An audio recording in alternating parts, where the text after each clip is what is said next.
Hi, this is Scott with The Art of Planning, and this is someone's plan for the day. Let's call him Jim. Jim's got a few things going on. A meeting he needs to prep for, some emails need to go out. He's got this software that's giving him fits. He's working on some documents and slides. Now, anyone who's tried to plan out their day knows that it never works the way you drew it up. So when it starts to go off track, what do? Do you revise your original schedule, like cross stuff out and all that? Do you try your best to stick to it, kind of like a robot, even when it doesn't make sense? That'll probably get you fired.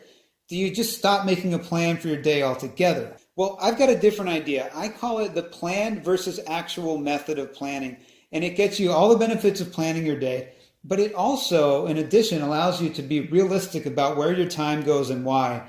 And it helps you develop a more controlled, responsive approach to your day. So how does it work?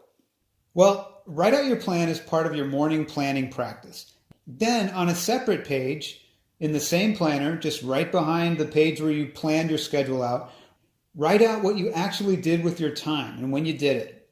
Be as honest as you possibly can. This is your actual day, and it's very important to be honest. And the more accurate you are on this page, the more effective this exercise is going to be. So in comparing Jim's plan on the left to his actual day on the right, you can see that things quickly went off the rails. Some things took longer than he thought they would. To make up for it, he canceled his lunch plans. He got home late. He didn't work out because he was tired and he got home late. But you wouldn't say that it didn't do him any good to plan out his day. I mean, he clearly used it as a guide.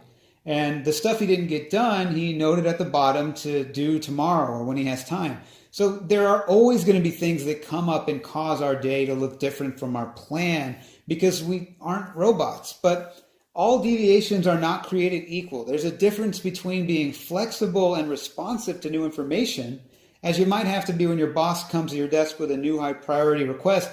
There's a difference between that kind of deviation and deviating because you're just easily thrown off track, as is often the case when you aren't making intentional choices about what you should be doing.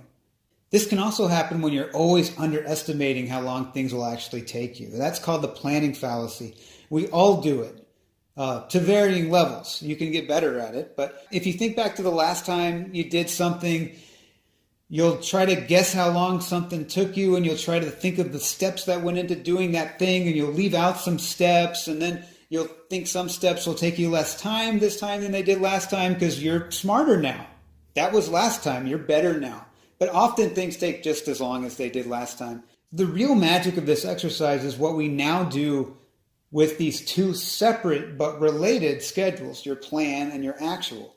At the end of the day, or the next morning as part of your daily planning practice, compare your plan versus actual schedules. Look at all the ways they deviated. Evaluate consciously the decisions that went into those deviations. That's why it might make sense to do that at night, because it'll be fresher in your memory. If deviations happen as a result of new information that came to you, those were probably good decisions, assuming your priorities are in order. But if deviations happened due to the planning fallacy we talked about, or avoidable mistakes, or choices that don't line up with your values, like spending too much time on social media, note these in your planner. At the bottom of the page or on the next page where you've got the bulleted space for each day. And you can, in fact, get closer to your ideal day. I promise you, you can eliminate these derailers if you track them. If some habit, like social media usage, for example, is keeping you from staying on track, you can track this habit in the free notes section in the back.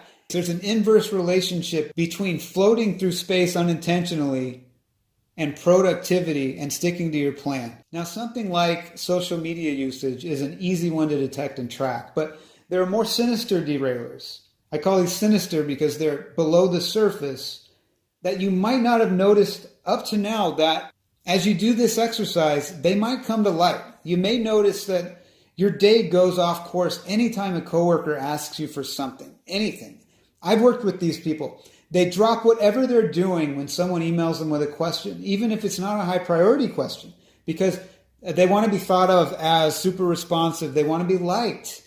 They like emailing, but none of these things actually speak to the real decision-making engine that should be running in our minds, which is what's the highest priority.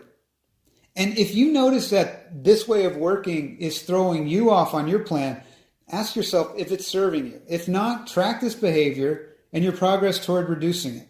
So one more thing on the plan versus actual method of planning before I go. You might be asking, but won't this make the planner last only 6 months if you're using 2 scheduling pages per week? And yeah, it's gonna. The plan versus actual method is going to transform this planner from a once-a-year purchase to a twice-a-year purchase. But this is just an idea. You don't have to do it.